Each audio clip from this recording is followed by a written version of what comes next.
పలికించు విభుండు రమహరుండట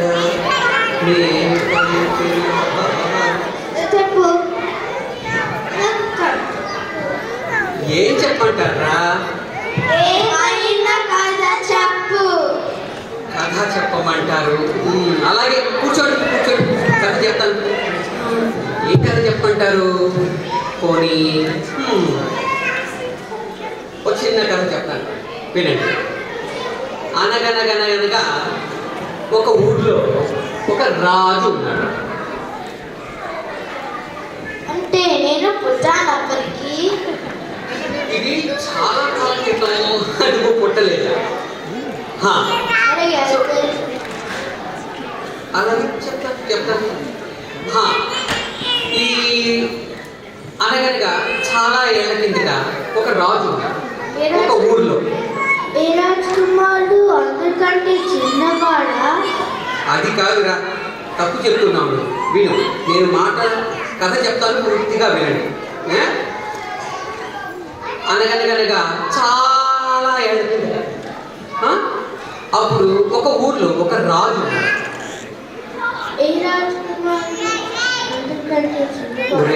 అది కాదురా, నేను ఇంకా రాజకుమారుడు గురించి చెప్పలేదు కదా. అనగనగా ఒక ఊర్లో ఒక రాజు ఉన్నాడు. ఆ రాజుకి 7 కొడుకులు ఉన్నారు. 7 కొడుకులే, వాళ్ళు ఆకులో ఎత్తింటారు కదా. ఏం చేస్తాము మరి, పాత కాలంలో రాజులకి అంతమంది కొడుకులే ఉంటారు. 7 కొడుకులు ఉన్నారు అన్నమాట. అందరూ అబ్బాయిలేనా తాతయ్య? అమ్మాయి లేరా? ఎంచక్క రాజకుమార్తె అయితే బాగుంటుంది కదా.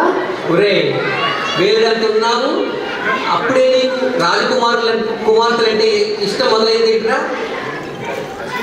కథ కానిద్దామా? అలాగే ఆ 7 కొడుకులు ఒక రోజున వేటకి వెళ్ళారు. చిన్న పిల్లలు వేటకి వెళ్ళడం ఏమిటి? చదువుకోవడానికి, బడికి వెళ్ళడానికి.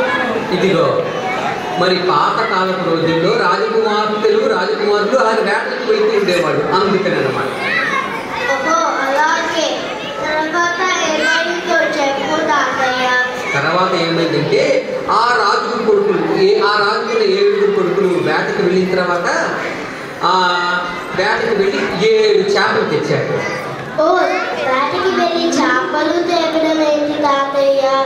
ఏ చెట్టునో, ఎలుగు వంటినో, పులినో తెస్తారు, కానీ వీళ్ళెక్కడ రాజకుమారుడు వేటకి వెళ్ళి చేపలు తేవడం ఏంటి? అదేమిటి, ఎవరైనా నదికో సముద్రం దగ్గరకు చేపలు పట్టడానికి వెళ్తారు, కానీ ఎవరైనా అడవికి వెళ్తారా? అవును. 7 కొడుకులు 7 చేపలు తెచ్చాడు. అవును. 5 కొడుకులు 5 చేపలు తెచ్చారంటే ఒక్కొక్కరు ఒక్కొక్క చేప పట్టారా? లేకపోతే ఒక్కడే 7 చేపలు పడితే మిగిలిన వాళ్ళు బడుటాయిల కూర్చుని చూసారా?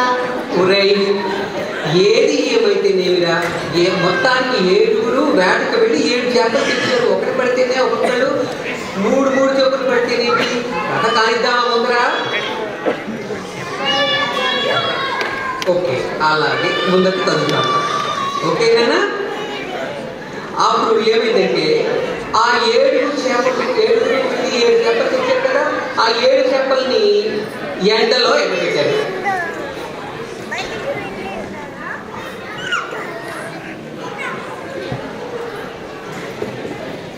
ఇప్పుడే 7 వెళ్ళి ఆ 7 చేపల్ని ఎండలో పెట్టారు.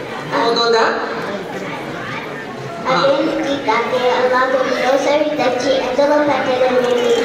వాళ్ళకి రిఫ్రిజిరేటర్ లేదా? రిఫ్రిజిరేటర్లో ఫ్రెష్గా, తాజాగా, మళ్ళీపోకుండా బాగుంటుంది కదా. అవునురా, పాపం ఆ రాజుగారి కొడుకుకి ఎండు చేపలు అంటే ఇష్టం. ఏం చేస్తాం మరి? అందుకని ఆ 7 చేపలు తీసుకొచ్చి ఎండలో పెట్టారు. పెడితే అందులో 6 చేపలు ఉండేవి, ఒక్కటి మాత్రం ఎండలేదు. అంటే చేప ఇంకా బతుకుందేమో తాతయ్య. అవునురా, బ్రతికేముంది అనుకుందాము. ఇప్పుడు ఆ 7వ చేప ఉంది కదా, ఎండని చేప. ఆ ఎండని చేప దగ్గరికి వెళ్ళి చేప నువ్వు ఎందుకు ఎండలేదు అని అడిగారు.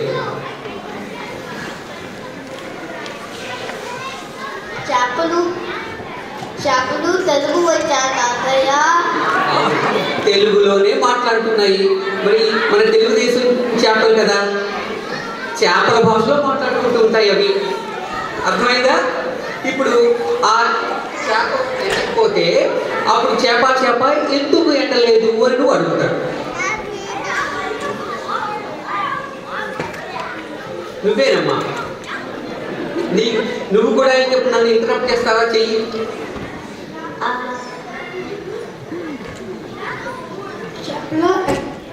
చేపలు ఎక్కడైనా మాట్లాడుతాయా తాతయ్య? చేపలు మాట్లాడతాయి నాన్న. అవును, కానీ నేమో చేపలు మాట్లాడలేదు. కానీ ఆ చేపలు ఇంగ్లీష్లో మాట్లాడతారు.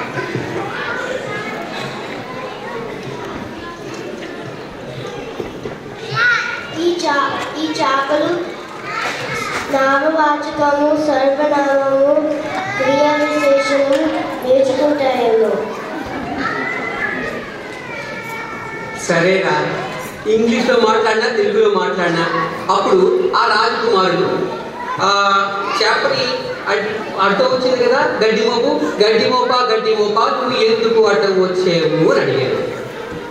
ఏమిటి, ఎవరైనా నన్ను తినేశారు అని కంప్లైంట్ చేస్తాను, కానీ ఎవరైనా ఎందుకు నన్ను మెయ్యలేరు అని ఫిర్యాదు చేస్తారా? అవునురా, సరే వాక్యం కానీ నువ్వు చెప్తారా? నేను చెప్తాను. ఆ రాజకుమారులు ఆ గడ్డి మోప దగ్గరికి వెళ్ళి గడ్డి మోప నువ్వు ఎందుకు అడ్డం వచ్చావు అని అడిగితే గడ్డి మోప అంటుంది, ఆవు నన్ను మెయ్యలేదు అని అంటుంది. అప్పుడు మరి బాగుంది, చేప మాట్లాడితే అంతే అనుకోవచ్చు, అది కనీసం జంతు. మరి బొత్తిగా గడ్డిమోపు మాట్లాడడం ఏంటి తాతయ్య? అది ప్రాణం లేని వస్తువు. సరే, నేను ముందుకు కదిలి చెప్తాను. గడ్డిమోపు అంటుంది, నన్ను ఆవు మెయ్యలేదు అంటుంది. అప్పుడు ఆవు దగ్గరికి వెళ్ళి ఆవు నువ్వు ఎందుకు మెయ్యలేదు అని అడుగుతారు. ఆవు అంటుంది,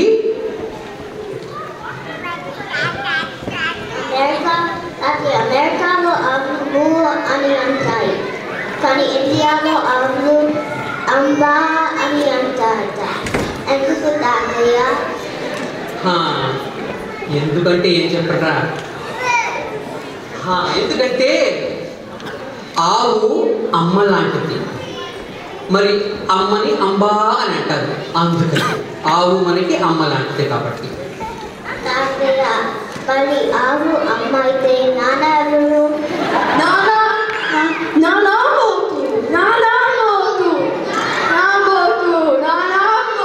సరే కూర్చోండి.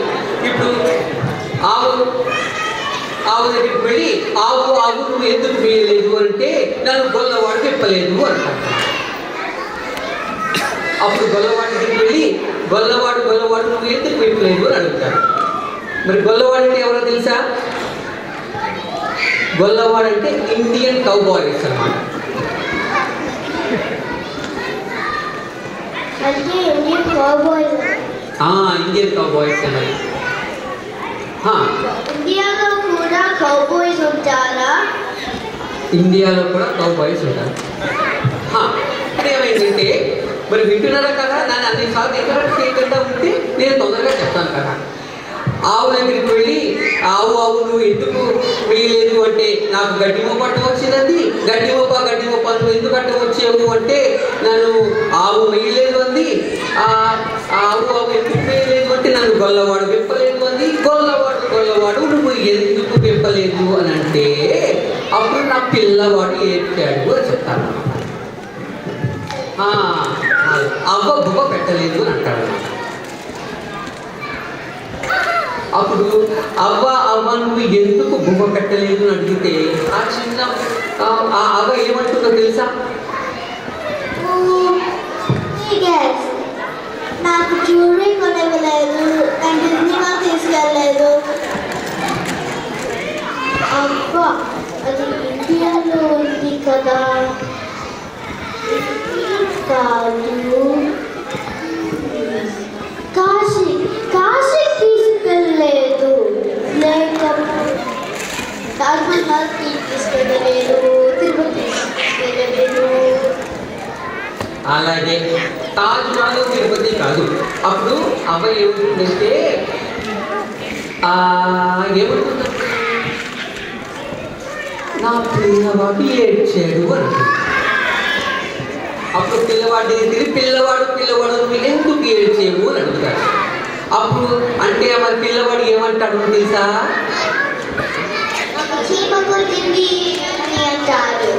అంటే మరి ఈ కథ మీకు ముందరే తెలిసేవిరా? అవును, మనవరిలో చెప్పారు. ఓహో, మరి ఆ చీమ దగ్గరికి వెళ్ళి చీమా నువ్వు ఎందుకు పుట్టావు అని అడిగితే మరి చీమ ఏమవుతుందో చెప్పండి.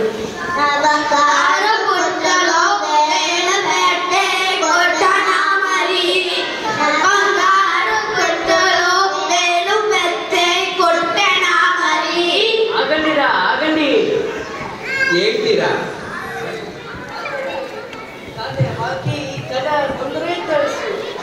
అందరే తెలిసినరా? మరి నేను కథ చెప్తే అందరినీ ఎన్నిసార్లు ఇంట్రొడక్ట్ చేశారా? నాతోటి బంధం కట్టి నిన్ను ఆట పెట్టడానికి వాళ్ళు చేసేది. అదే అనుకున్నాను. మరి ఏంటిదా పది? ఏంటిదా? నీకు కాపం వస్తుంది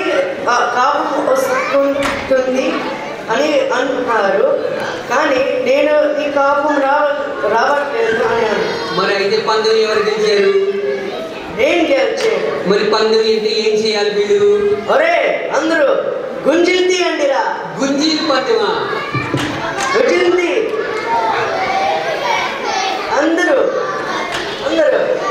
అరే